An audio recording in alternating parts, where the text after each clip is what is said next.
Hello everyone, আজকের ক্লাসে WBP constable 2025-এর মোস্ট এক্সপেক্টেড কোশ্চেন লসাগু ও গসাগু এবং গড় অধ্যায়ের কিছু কোশ্চেন নিয়ে আমরা আলোচনা করব। তো মোট 14টা কোশ্চেনের মতো আছে। আশা করি তোমাদের জন্য খুব হেল্পফুল হবে। তো পুরো ভিডিওটি দেখতে আমাদের চ্যানেলের সঙ্গে জুড়ে থাকো। তো এর আগের পার্টে পার্ট 1-এর ভিডিওতে আমরা 5টি অধ্যায় নিয়ে আলোচনা করেছিলাম। মোটামুটি আমাদের কাছে 22 কোশ্চেন আমরা আলোচনা করেছিলাম। তো আজকের ক্লাসে আমরা এলসিএম এবং এভারেজ নিয়ে আলোচনা করব। ওকে, তো চলো এলসিএমের প্রথম কোশ্চেনটা দেখা যাক কী বলেছে দুটি সংখ্যার গুণফল 2160 এবং তাদের গসাগু এইচসিএফ 6 হলে সংখ্যা দুটির গসাগু এবং লসাগুর অনুপাত কত। তো দেখো, গসাগু এবং লসাগু অনুপাত চেয়েছে। তো রিভিশনের জন্য আমরা একবার বলে দিচ্ছি যে লসাগু এবং গুণন গসাগু সমান সমান কী হয়, সবসময় সংখ্যা দুটোর গুণফল হয়। ওকে, তাহলে আমার গসাগু বলে দিয়েছে কত, 6। আর লসাগু তাহলে কত, আমার লসাগু তো জানা নেই। লসাগু হচ্ছে আমার এখান থেকে দেখো বের করি, সংখ্যা দুটোর গুণফলকে যদি আমি গসাগু দিয়ে ভাগ করে দিই তাহলে লসাগু হয়ে যাবে। তাহলে আমি এখানে কত বসিয়ে দেবো, লসাগুর জায়গায় 2160/6। ওকে, তো এবার তাহলে আমার কত হয়ে যাচ্ছে, এখানে 36, আমি 6 দিয়ে গুণ করলাম, আর এখানে 216। এবার দেখো কত হয়ে যাচ্ছে, 36 দিয়ে 216কে কাটলে 6 হয়, 60 1:60। ওকে, তো আমার অ্যান্সার হয়ে গেল অপশন এ। তো এখান থেকে বিগত বছরের কোশ্চেনগুলো তো আমাদের অঙ্ক দেখা যায়। ওকে, প্রিভিয়াস ইয়ার কোশ্চেনগুলোতে। তো চলো পরের কোশ্চেন দেখি। বলছে তিনটি সংখ্যার অনুপাত 1:2:3। 1:2:3 তিনটি সংখ্যার অনুপাত, মনে করো এ বি সি। ওকে, আর গসাগু কত, এইচসিএফ হচ্ছে 12। ওকে, একটা জিনিস আমি মনে রাখবে যে আমি যখন দুটো সংখ্যার গসাগু করব বা তিনটি সংখ্যার গসাগু করব, গসাগু না রেশিও করব, তো রেশিওর মধ্যে থেকে কি হবে, গসাগু আমাদের যে কমন টার্মটা সেটা কী হয়ে যাবে, ভ্যানিশ হয়ে যাবে। তো কোনো জিনিস তিনটি সংখ্যার বা দুটি সংখ্যার অনুপাতকে যদি আমি তাদের গসাগু দিয়ে গুণ করি, অনুপাতকে দিয়ে যদি আমি গসাগু দিয়ে গুণ করি, তাহলে আবার সংখ্যাটা পুনরায় ফিরে পাবো। ঠিক আছে, তো আমার সংখ্যা তিনটি কত হয়ে যাবে, এখানে 12, 24 এবং 36। ওকে, তো আমাদের এখানে বলেছে বৃহত্তম সংখ্যাটি কত, তার মানে আমাদের অ্যান্সার হয়ে যাবে 36। ওকে, আচ্ছা, কোশ্চেন নাম্বার 3 বলছে দুটি সংখ্যার লসাগু এবং গসাগু 36 এবং 6, একটি 12 হলে অন্যটি কত। তো একটু আগেই বললাম ওই কোশ্চেনটা থেকে। তো খুবই যে সংখ্যা দুটির গুণফল, এখানে বলছে লসাগু এবং গসাগুর গুণ, আচ্ছা আগে লিখে দিই যে লসাগু এবং গসাগুর গুণফল হলো সংখ্যা দুটির গুণফলের সমান। আমাদের লসাগু গসাগু কত আছে, 36 আর 6, আর একটি সংখ্যা যদি 12 হয় অপরটি কত, তাই না? তাহলে আমাদের কত হয়ে যাবে, কাটাকাটি করলে 18, তাহলে অপর সংখ্যাটি কত হয়ে যাবে, 18। তো খুব ইজি একটি টাইপ, কিন্তু পরীক্ষায় বারবার এসছে। ওকে, তো এই অনুপাতের বেস্ট কিছু অঙ্ক এসছে এলসিএম থেকে, আর এই লসাগু এবং গসাগুর গুণফল সংখ্যা দুটির গুণফলের সমান হয় এই টাইপটা থেকেও এসছে। পরেরটায় আচ্ছা বলছে 4 অঙ্কের কোনো বৃহত্তম সংখ্যাকে 3, 5, 4 অঙ্কের কোনো বৃহত্তম সংখ্যা 4 অঙ্কের বৃহত্তম সংখ্যা তো 9, 4টা নয়। তো আমার 4 অঙ্কের বৃহত্তম সংখ্যা বলেনি, তো কোন বৃহত্তম সংখ্যাকে, যে এক্সাক্ট 4 অঙ্কের বৃহত্তম সংখ্যা না, 4 অঙ্কের সেই বৃহত্তম সংখ্যাটাকে চেয়েছে যেটাকে 3, 5, 7, 9 দ্বারা ভাগ করলে যথাক্রমে 1, 3, 5, 7 অবশিষ্ট। যথাক্রমে কি, 3 দিয়ে ভাগ করলে আমি 1 অবশেষ পাবো, 5 দিয়ে ভাগ করলে আমি পাবো 3 অবশেষ, 7 দিয়ে ভাগ করলে পাবো 5 এবং 9 দিয়ে ভাগ করলে পাবো 7। তো এই ধরনের যখন দেখব যে যথাক্রমে এত এত এত করে অবশেষ থাকবে, সেই ধরনের অঙ্কে আমি ডিফারেন্সটা দেখে নেব। কোন ডিফারেন্স, দেখো 3 দিয়ে ভাগ করলে আমার অবশেষ কত থাকে, 1 2, তাহলে 5 দিয়ে ভাগ করলে অবশেষ কত থাকে, 2, 7 দিয়ে ভাগ করলে অবশেষ থাকে 2, আর 9 দিয়ে ভাগ করলে 2। তো সব ক্ষেত্রে ডিফারেন্স 2। এই ধরনের যদি অঙ্ক থাকে তাহলে আমরা কিভাবে করবো দেখো। তো আমার মূলত কত, 3, 5, 7, 9 দিয়ে আমাকে ভাগ করতে বলেছে, তার মানে আমি 3, 5, 7 দিয়ে সবথেকে ছোট যে সংখ্যাটিকে ভাগ যায় সেটি কত, এদের লসাগু। তো লসাগু আমরা করব, লসাগু কীভাবে করে আমি দেখাচ্ছি। তোমরা তো নর্মালি এইভাবেও যদি করতে পারো করে নেবে, কোনো অসুবিধা নেই।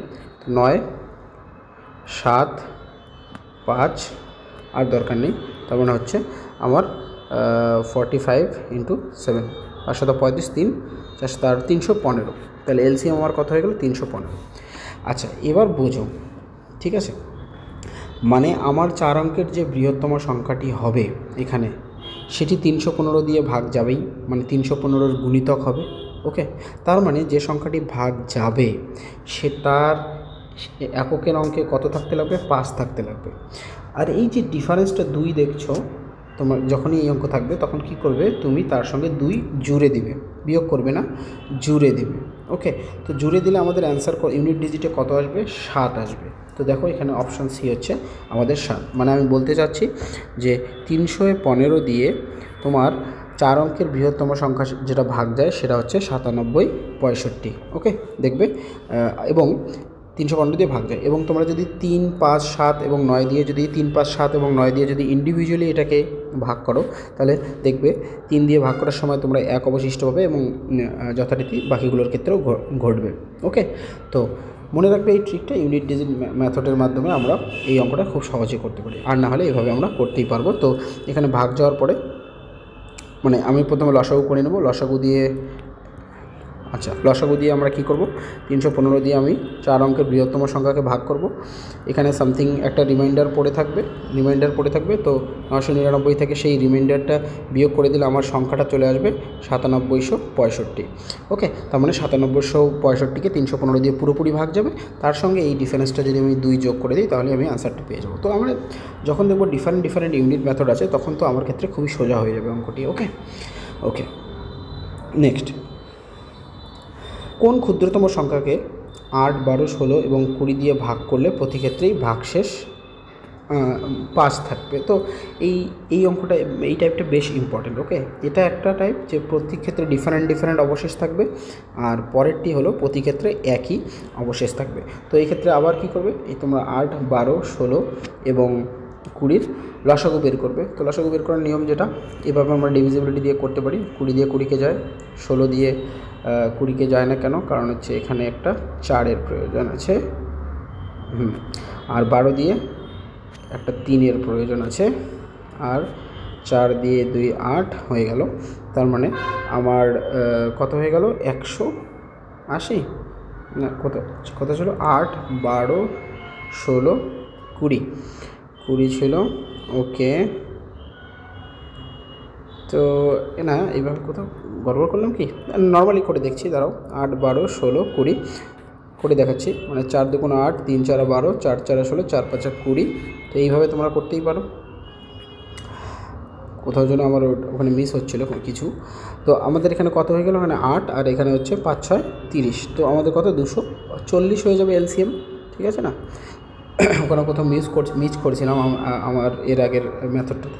ওখানেও ঠিক একই আসবে, 240-এ আসবে। এবার বলো কী দাঁড়াবে তাহলে? যে 8, 12, 16 এবং 20 দিয়ে পুরোপুরি 240কে ভাগ যাবে, হ্যাঁ না? তো এবার অবশেষ 5 অবশেষ থাকতে গেলে আমার কত আসবে? শেষে 5 থাকতে লাগবে, হ্যাঁ না? 5 যোগ করে দিতে লাগবে, তাহলে আমার অ্যান্সার কোডটি আসবে 245। তো এটাকেও আমরা ইউনিট ডিজিট দিয়ে ট্রাই করতে পারতাম। দেখো কীভাবে, যদিও হবে না, আমি বলছি কেন।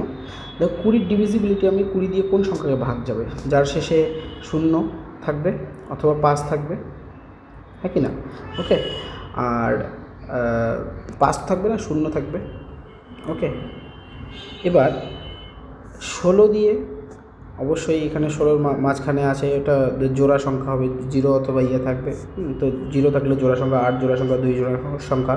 তো শেষে অ্যাটলিস্ট 0 তো থাকবেই।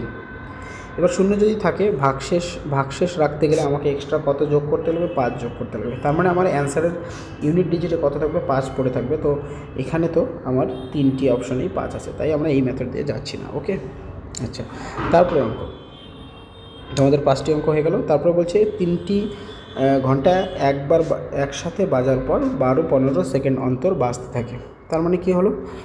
তারপরে কতক্ষণ পরে তারা আবার বাজবে। তো অঙ্কটি খুবই ফেমাস এবং ইজি অঙ্ক, জাস্ট মনে করিয়ে দেওয়ার জন্য। তো এই ধরনের অঙ্কের ক্ষেত্রে আমাদেরকে কী করতে লাগে? 12, 15 এবং 10, 12 এবং 15 যে লসাগু হবে সেই সময়টাতে গিয়ে, সেই সময় পরে সেকেন্ড থাক বা মিনিট থাক, যেটাই থাক, তত মিনিট পরে বা সেকেন্ড পরে গিয়ে আবার একসঙ্গে বাজবে। তো 12, 15, 10, 12, 15 লসাগু কত হচ্ছে? 60 সেকেন্ড, তাই না? তো ইজি। এবার হচ্ছে এভারেজের অঙ্ক। তো মোস্ট ইম্পর্ট্যান্ট আমাদের এখানে টাইপগুলো এখানে আছে যেগুলো পরীক্ষায় আসতে পারে।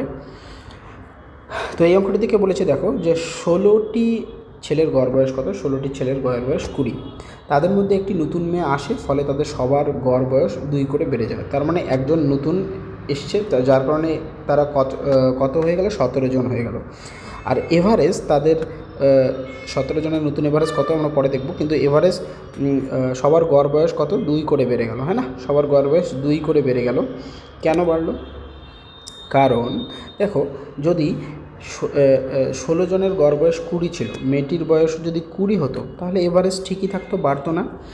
তো 17 জনের গড় বয়স 2 করে বেড়ে যাওয়ার কারণটা কি? কারণ মেয়েটা গড় বয়স 2 করে বাড়া মানে মাথা পিছু 2 করে বাড়া, মানে 17 জনের তাহলে 2 করে বাড়লে টোটাল কত বয়স বেড়েছে, টোটাল বয়স এক্সেস আমাকে কত বয়স নিয়ে আসতে হয়েছে, 34।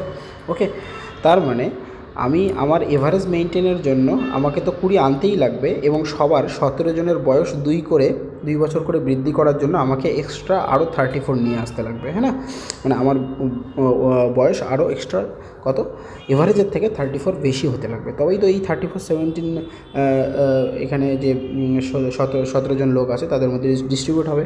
তার মানে ওই যে মহিলাটি এসেছিলো তার বয়স কত, 54 ইয়ার্স। ওকে, তো আমাদের অ্যান্সার হয়ে গেল অপশন বি। ওকে, নেক্সট অঙ্ক। আচ্ছা, কোনো ক্রিকেট খেলোয়াড় সপ্তদশ বারের খেলায় 85 রান করলে তার রানের গড় কত হয়? পূর্বের 16 বারের রানের গড় অপেক্ষা 3 বাড়লো। মানে 16টা ইনিংস খেলেছিল, হ্যাঁ 16টি ইনিংস খেলেছিল, সেখানে রানের গড় কিছু একটা ছিল। এবার 17তম যে ইনিংসটা, 17th যে ইনিংস, সেই 17th ইনিংসে সে কত রান করেছে? 85 রান করেছে, যার কারণে তার এভারেজ কত বেড়ে গিয়েছে? 3 করে বেড়ে গিয়েছে। ঠিক আছে, দেখো আবার সেম কনসেপ্ট, যদি 17th ইনিংসেও সে 16টা ইনিংসের যে এভারেজ ছিল সেটাই করতো, তাহলে এভারেজে কোনো চেঞ্জ হতো না। ওকে, তো এক্সট্রা 3 করে 17টা ইনিংসের 3 করে যদি এভারেজ বাড়াতে হয়, মানে এভারেজ কত অর্থ, মাথা পিছু আমাকে 3 করে পার ইনিংসে বাড়াতে লাগবে। তার মানে 17টা ইনিংসে আমাকে মোট কত রান করতে লাগবে? 50, মানে 17টা ইনিংসের 3 করে বাড়ানোর জন্য 51 রান এভারেজের থেকে এক্সট্রা লাগবে, প্রিভিয়াস এভারেজের থেকে এক্সট্রা লাগবে। তো সেই রানটাই হলো তার 85 রান। ঠিক আছে, তার মানে আমার কত হয়ে গেল? 34 রান হচ্ছে তার পূর্বের এভারেজ। হ্যাঁ, আর নতুন এভারেজ কত? নতুন এভারেজ হচ্ছে +3 হয়ে যাবে, তাহলে 37। ওকে, তো আশা করি বুঝতে পেরেছো। তো অপশন বি হয়ে গেল আমাদের অ্যান্সার। নেক্সট অঙ্ক বলছে 8 জন মানুষের গড় বয়স কত 2 বছর করে বৃদ্ধি পাবে। আচ্ছা, 8 জন ব্যক্তি ছিল, যদি 21 এবং 23 বছর বয়স্ক 2 জন মানুষের পরিবর্তে একই বয়সের 2 জন মানুষকে অন্তর্ভুক্ত করা হয়। আচ্ছা, এখান থেকে কি হয়ে গেছে? 21 এবং 23 বছর, 21 এবং 23 বছর বয়সের 2 জন লোক বের হয়ে গেছে। ওকে, এবার বেরিয়ে যাওয়ার পরে আবার 2 জন এসছে, যাদের বয়স কি, যাদের বয়স অবশ্যই এদের থেকে বেশি হতে লাগবে। এখানে টোটাল বেরিয়ে গিয়েছে কত এজ? 44 ইয়ার্স এরা বেরিয়ে গিয়েছে।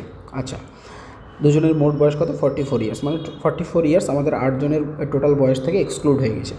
আমি এভারেজ যদি মেনটেন করতে চাই, তাহলে আমাকে 44 ইয়ার্স আবার ফিরিয়ে নিয়ে আসতে লাগবে, না অ্যাড করতে লাগবে। তো অ্যাড তো করতেই লাগবে, তাহলে আমার এভারেজ ঠিক থাকবে। আবার বলেছে যে এভারেজ আবার 2 বছর করে বাড়বে, তো বাড়াতে গেলে আমাকে এক্সট্রা কিছু নিয়ে আসতে লাগবে। তো 8 জনের এভারেজ 2 করে বাড়াতে গেলে আমাকে 16 ইয়ার্স আরও এক্সট্রা লাগবে, তাই না?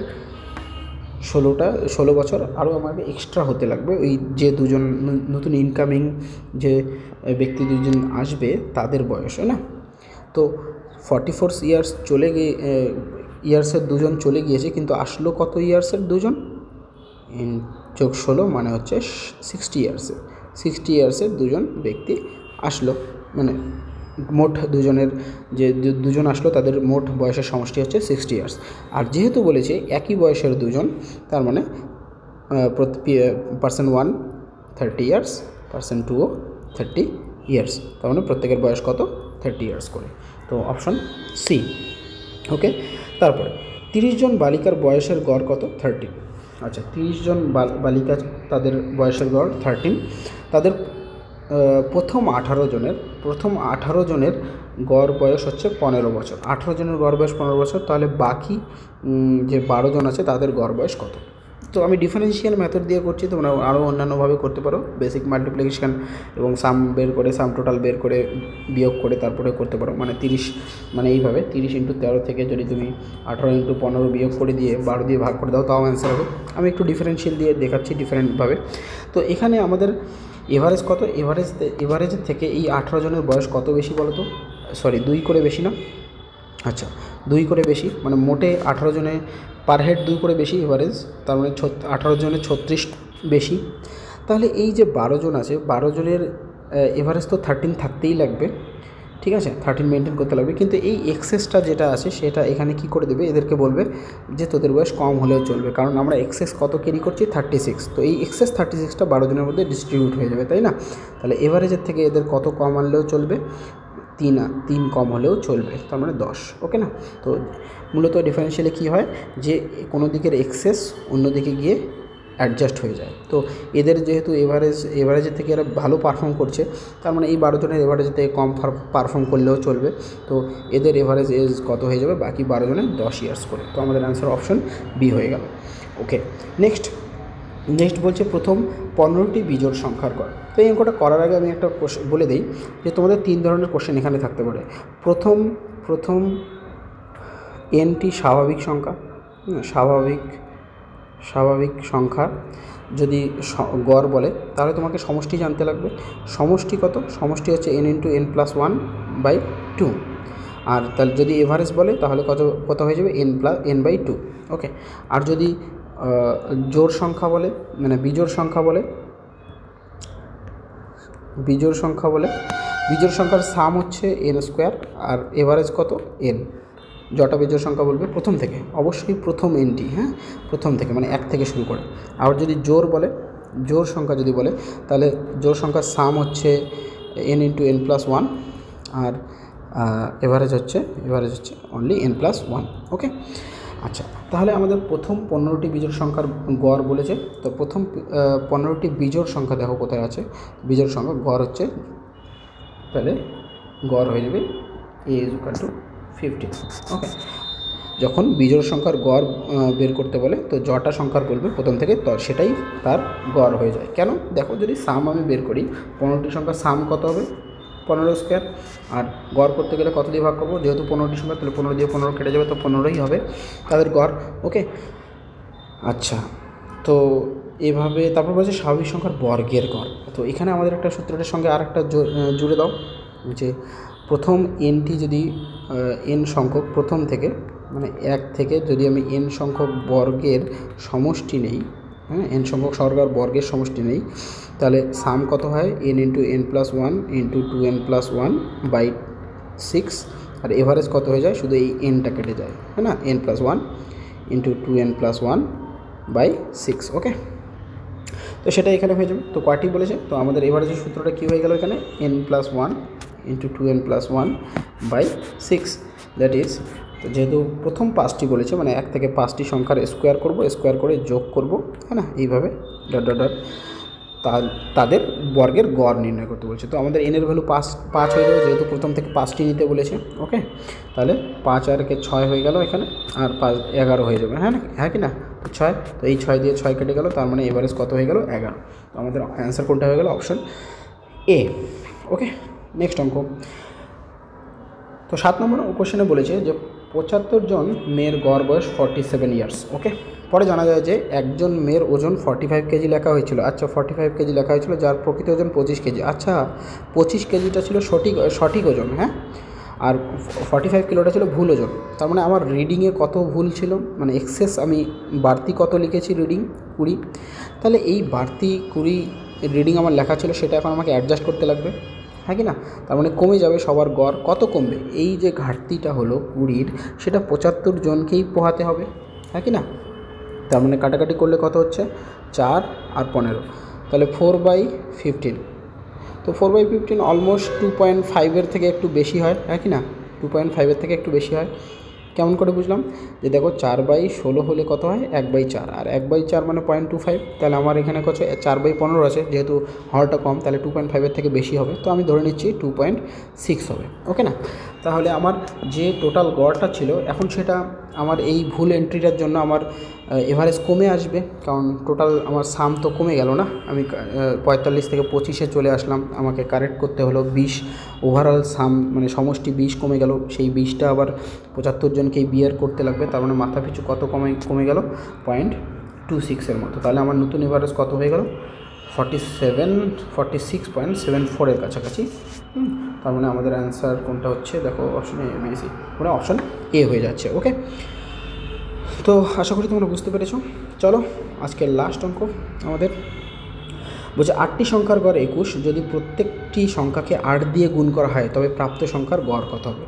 আচ্ছা, আমার কাছে 8টি সংখ্যা ছিল, এ বি সি এভাবে 8টি সংখ্যা ছিল, আর 8টি সংখ্যার গড় বের করার সময় আমি এভাবে গড় বের করব, এটা এভারেজ হয়ে যাবে।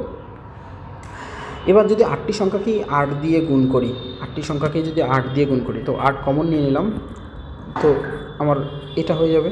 তাহলে এই পোর্শনটুকু তো আমার আগের এভারেজ, তাই না? তাহলে আগের এভারেজ বসিয়ে দিলাম, এভারেজ। তার মানে প্রত্যেকটি সংখ্যাকে যদি আমি 8 দিয়ে গুণ করি তাহলে আমাদের এভারেজও 8 গুণ হয়ে যাবে। অনুরূপভাবে মনে রাখবে, যদি 8 দিয়ে ভাগ করি, যত দিয়ে ভাগ করব আমাদের এভারেজও ঠিক তত দিয়েই ভাগ হয়ে যাবে। That's the answer. ওকে, তাহলে আমাদের 8টি সংখ্যার গড় কত ছিল? 21। তাহলে যেহেতু প্রত্যেকটি সংখ্যাকে 8 দিয়ে গুণ করেছি, তাহলে আমাদের এভারেজও 8 গুণ হয়ে যাবে, দ্যাট ইজ 168, অপশান বি। তো আশা করি তোমরা বুঝতে পেরেছো। ভালো লাগে থাকলে অবশ্যই চ্যানেলকে সাবস্ক্রাইব করে দিও, আর এই ধরনের আরও ভিডিও পেতে লাইক শেয়ার কমেন্ট করতে ভুলো না। Thanks for watching.